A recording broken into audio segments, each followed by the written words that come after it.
poligonal inconsciente. Desde la perspectiva del cuerpo cósmico, todo posee conciencia. El cuerpo nirvánico no puede describirse, pues en él ya no existe el lenguaje.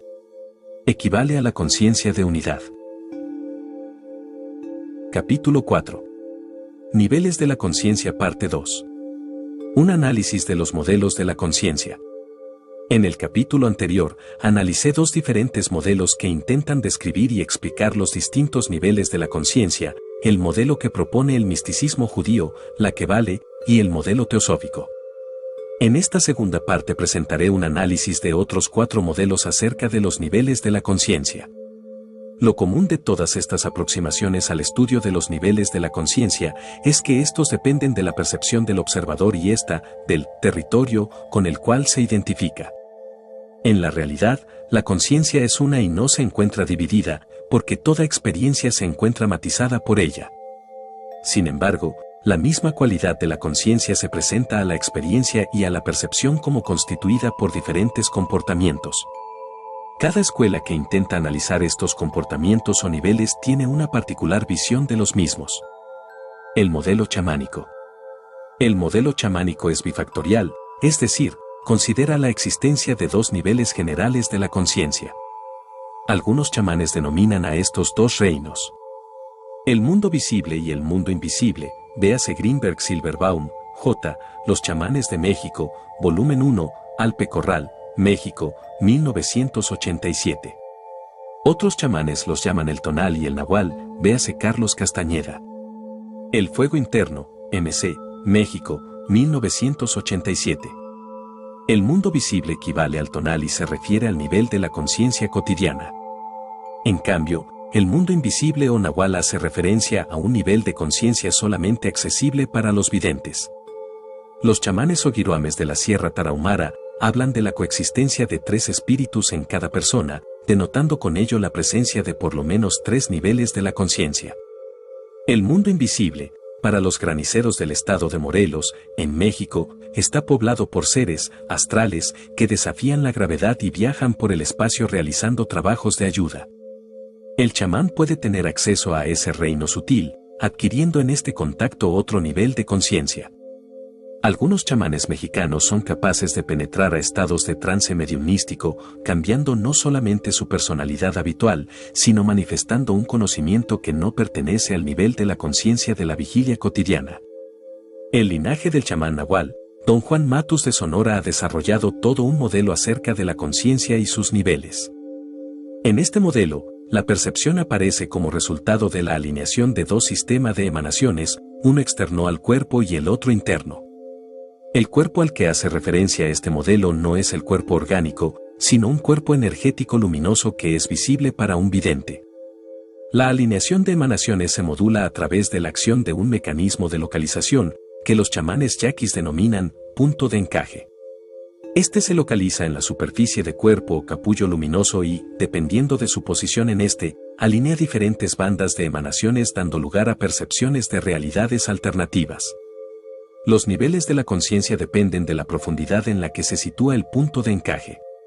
Una de las características comunes de todos los chamanes auténticos es su capacidad de comunicación directa, la que les permite conocer, sin el uso de instrumentos verbales, el estado de la conciencia de quienes los visitan.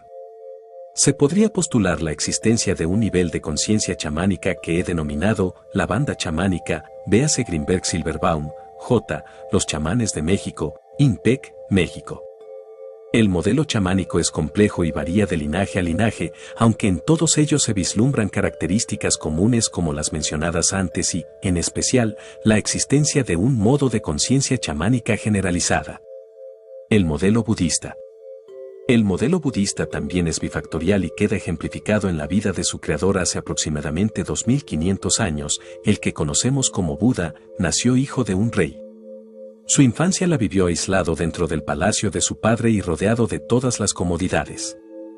Nunca conoció la enfermedad, la vejez ni la pobreza. Un día decidió salir de los jardines imperiales y por primera vez tuvo contacto con el pueblo. Asombrado y dolido se dio cuenta de la existencia de la invalidez y el pesar.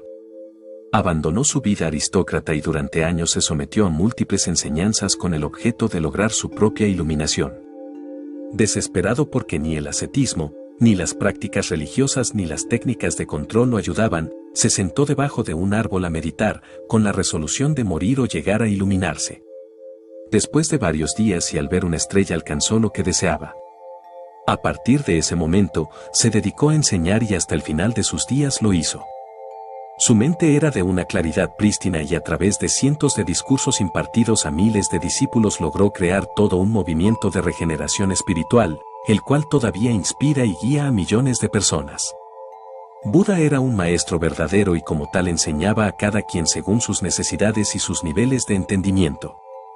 Sus alumnos más avanzados crearon sus propias escuelas y linajes, tratando de conservar intacta y sin desviaciones la enseñanza original. Pero, como a cada discípulo Buda le impartió un método individualizado, estas escuelas difieren entre sí, aunque todas conservan la misma dirección. Por ejemplo, existen por lo menos 3 escuelas de Vipassana. Todas utilizan la observación como técnica de desarrollo, pero cada una en diferentes áreas y contenidos: observación de las sensaciones corporales, observación de las emociones y pensamientos, observación del entorno. Las 3 afirman ser las depositarias de la enseñanza original de Buda y consideran a las otras como alejadas de la misma cuando en realidad todas son la enseñanza original. La bifactorialidad del modelo budista es la misma que vivió Buda.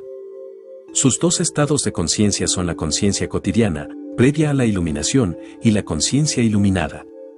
El nivel de conciencia cotidiana es aquel en el cual existe una identificación con contenidos emocionales, corporales o con las fluctuaciones mentales.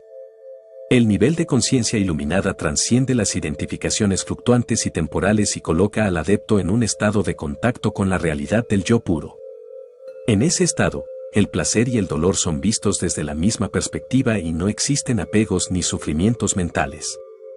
El ser humano iluminado se libera y alcanza su verdadera identidad como la realidad misma y total.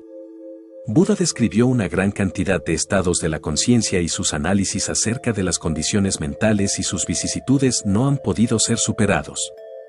Actualmente, existen muchas diferentes escuelas de budismo, las que utilizan un amplio repertorio de técnicas de meditación, pero todas ellas se pueden situar dentro de 3 corrientes principales: el Hinayana, el Mahayana y el Vajrayana.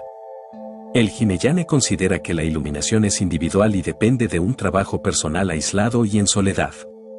El Mahayana también considera que la iluminación es individual, pero esta no se puede lograr, a menos que todos la alcancen. El budista mayámico ayuda a los demás a lograr la iluminación aún posponiendo la suya propia. Su aproximación es más congruente con la conciencia de unidad y con el desarrollo del amor y la comprensión universales. El Vajrayana utiliza la energía de las emociones como vehículo para lograr la iluminación. Uno de los discursos principales de Buda, el Mahāsatipatthana, ejemplifica el método de este iluminado. En él, Buda conmina a sus discípulos a mantener una observación desapegada de sus sensaciones corporales, de sus emociones, de sus contenidos mentales y de sus sentimientos, señalando subtextualmente que toda identificación con estos no libera, pero en cambio su testificación desde la posición del observador lleva a la iluminación. En el Sistro Surangama 1, existe otra indicación en el mismo sentido. Aquí se menciona la existencia de diferentes estratos o niveles de la conciencia. Cada nivel se vive como el ego del nivel precedente y se convierte en el contenido del nivel consecuente cuando este último es alcanzado. En este modelo, la consideración fundamental es la inexistencia de un estado yoico absoluto y la idea de que lo que hace avanzar de nivel en nivel de conciencia es la inclusión de contenidos de la experiencia dentro de un proceso de observación inclusiva. Por otro lado, uno de los conceptos más queridos del budismo es el de sunyata o vacío. Se entiende por sunyata la idea de que ni los objetos ni el yo poseen existencia absoluta e independiente. Al contrario, todo es parte de una matriz interindependiente de relaciones. El modelo de la psicología transpersonal. La psicología transpersonal incorpora enseñanzas provenientes de las tradiciones hindú, budista, teosófica y del misticismo cristiano, islámico y judío dentro de su cuerpo doctrinario. Se le llama transpersonal porque se interesa en el desarrollo más allá de un ego personal y su campo de estudio incluye los estados trascendentes de la conciencia. De acuerdo con la psicología transpersonal, el nivel de conciencia más natural y elevado es el de la conciencia de unidad, en el cual las diferencias entre